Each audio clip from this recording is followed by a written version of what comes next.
Kiko yin mufuru ya ikon weri ko if pa fi kwe yon enye kisri kaisu ayo iweri ba ikombi kyantuko ike biet ke ifi ekpo ku senero karang ari ne membre asieke nemde enye ki no yo te ramen esong bonbre eto enwon nte idu kamambre eride akpana ke enye ifim ukuri ni ru kemukem ani eri nene eri eke dogore te ku fok ama ton ni son yefim ku fori ni emi eri nte ruwu eride akpan owo ntang ire mtenye ifim enye ki yara kere sru fok osie ino baba wo ndemekit pa yo fiong aye emi ekerire ri ima wana sie iki fiokke iferi ebesie kusong emi kini emi ema ke bre mbre ebri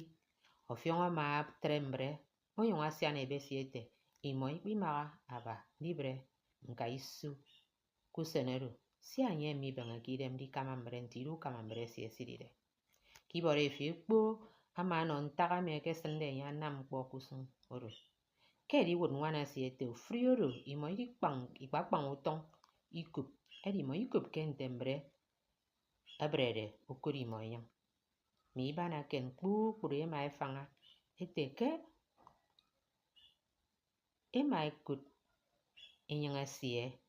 eti kusenero kende mi ke fi ekpo akeyirete yang mo ekteteng eno imo ikup ntembre ko kworo kurimo ifi ekpo sita tang ire eti akpan kotu ibana sie kinimbre ofiong aye ma men ofrimbo emi ima sie ntoko tongore kobioko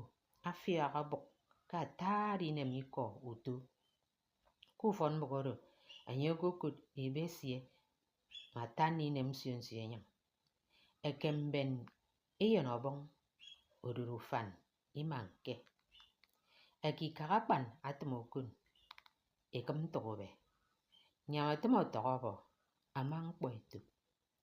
oyong ofiong abisonka eyudem ka edenogo